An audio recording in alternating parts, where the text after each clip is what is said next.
Finally guys, ito na yung video na inaantay nyo.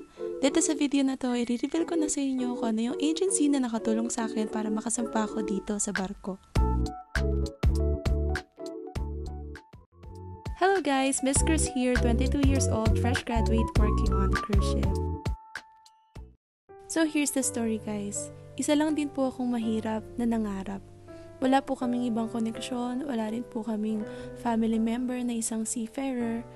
At yung mga ginagamit ko pong pera para makapunta ako ng Maynila at makapag-job hunt po ako, isarili ko pong pera sa pagsaside hustle ko nung nag-aaral pa lang ako.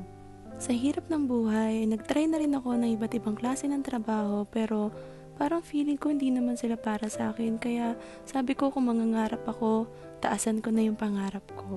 Way back August 2023, before pa ako gumraduate, nagtangka na ako na mag-apply dito sa Magsaysay. Sobrang daming aplikante pero hindi ako nawalan ng pag-asa at inisip ko na lang sa sarili ko na kung gusto ko talaga tong bagay na to, ipupurso ko at kung kaya nila ay kaya ko rin. Maraming salamat Magsaysay dahil sa mahigit 10 ibang agency na pinag-applyan ko, ikaw lang ang bukod tanging nagtiwala sa akin na kahit ako isang fresh graduate ay kaya ko.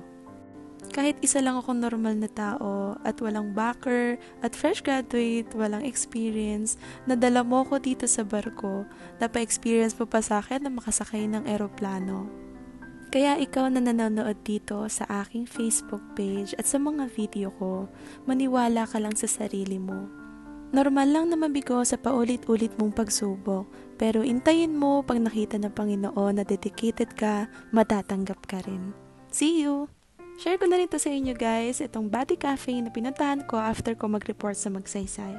Sobrang cozy ng place nila and ang ganda ng ambience guys.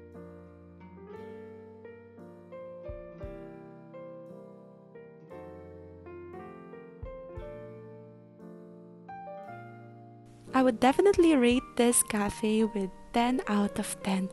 My God, ang sarap ng pasta and sobrang sarap din ng iced coffee nila. They also accept GCash payment, so kung wala kang cash dyan, GCash ang pangbabayad mo, pwedeng-pwede yan. Tara dito guys, visit na kayo sa Bati Cafe.